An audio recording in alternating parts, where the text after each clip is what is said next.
Alas Pilipinas, panalo na sana, natalo pa. Red, sinisi sa kanyang error. Batas, lucky charm ng Alas. Ordiales, hindi masyadong ramdam. Budin, lumaban. Thailand, nasindak sa lakas nila. Yan po ating pag-uusapan this video. Kaya before that guys, please naman, don't forget to like, comment, and subscribe, and pa-hit the notification bell para lagi po kayong updated sa mabawang video about sa volleyball dito sa Pilipinas. Pa-subscribe naman, maraming salamat sa support. Natalo nga sila ng defending champion na Thailand sa loob ng 3 straight sets sa mga scores na 25-16, 25-22 at 26-24. Grabe, panalo na sana raw. Talagang natalo pa, especially sa third set. Well, pag-uusapan nga natin at bigyan ng konting review ang naging laban. Kung tutuusin, overall maganda ang laro ng Alas Pilipinas. Ngunit may ibang players lang sa Alas na walang laro ngayon. Kumbaga ay kailangan isab. Especially, maganda rin laro nito ngang si Ordiales, ngunit kulang. Kung ikukumpara nga natin sa kanyang nilaro kahapon kontra sa Vietnam. Ngunit maraming pa rin puntos ang naibigay niya, samantalang si Diskitado ay wala rin masyadong ganap ngayon.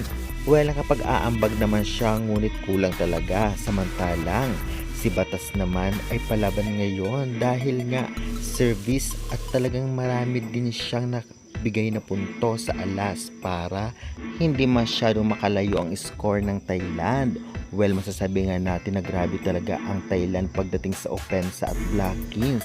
Kaya medyo nahihirapan ang mga wing spikers ng Alas Pilipinas dahil sa galing ng blockers nila.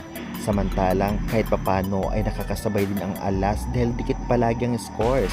Minsan sa first and second set lumalamang nga ang Alas, ngunit nababawi sa error at syempre sa blockings kasi ng Thailand ay talagang medyo hindi masyadong hinahampas ng Alas at baka ma-blocks. Ngunit maganda rin ang laro ng blockers ng Alas, especially si Tagibulos at Yusafat. Samantalang si Adahar naman bilang setter ay maganda rin laro, ngunit talagang na-block lang yung mga players dahil sa galing lang talaga ng blockers ng Thailand. Samantalang sa third set ay talagang marami ang sumisi nga dito kay Red, ang half American na players ng Alas dahil sa service errors nito. Lamang na sana at malapit na sa set point ang Alas, ngunit natalo pa.